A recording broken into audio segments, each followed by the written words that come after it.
Well, hello. Okay, this is about radiation reporting. It's often difficult making sense of radiation readings that are being reported. A big part of the problem is that some individuals don't have a basic understanding of radiation measurements. Now, an error of this type is probably what happened when the Japanese officials had announced official radiation readings and then later having to retract the statement because they had made a thousandfold error. Now, another problem is that there are many measurements of radiation. For the general public, they should use a standard term. In my opinion, it should be either millirem or millisieverts. They should leave the other terms to the experts. When Fahrenheit first came out, people didn't have a grasp of what the numbers mean. But now, if it's 100 degrees Fahrenheit, we got a good understanding of what that means. I've got an example of non-standard terms reporting.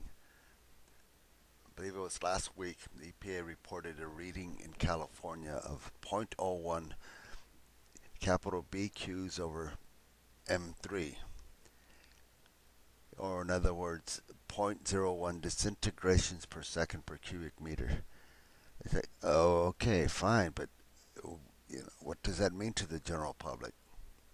It doesn't mean much. It didn't mean anything to me until I read further down in the report that it was 1/1,000,000th that of background radiation. Okay, let's move on to the health effects of radiation. This list shows the average exposure to radioactive radiation in the United States.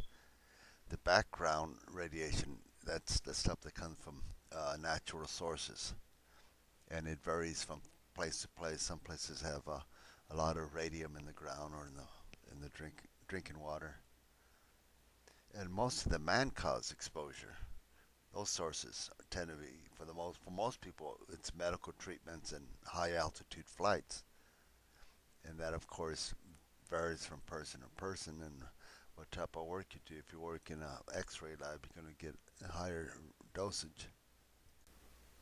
Now here is a listing of standard accepted effects of radiation in terms of millirems received in a single dose. Now they don't specify what a single dose is, but it's a fairly short period of time. Single hour, single day, something along that magnitude. Now the effects of radiation depend a lot on how much and how quick. For example, a lifetime of background radiation is not going to affect most people. But if you were to receive it in one day, it would be more than double the lethal level. Well, now we can use these numbers to look at the situation in Japan. Okay, here are some of the hourly radiation readings recorded. As you see, I've got Unit 3 and 4 and Chernobyl.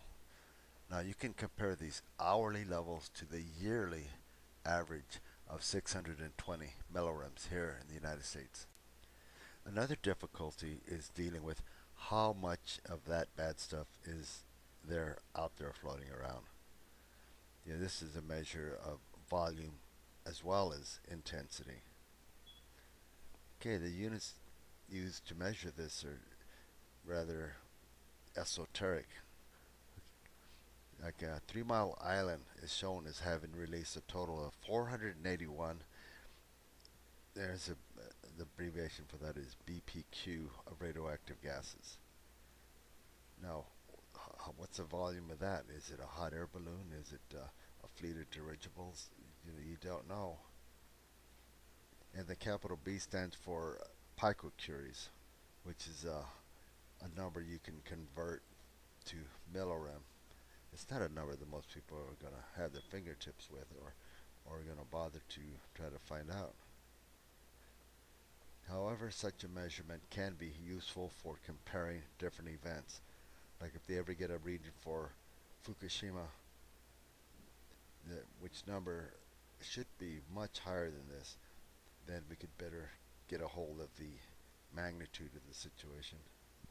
Now, the media hasn't spoken much about volume, but it does matter. You have four units giving out a certain um, reading, let's say 1,000 millirem. Well, it's going to have a bigger impact than if you have just a single plant putting out 1,000 millirem. You know, as an example, you get two fires burning at the same intensity. Well, a big forest fire is going to put out a lot more smoke than a smaller one. It's going to have a bigger impact. Well, I hope I have brought some clarity to this issue.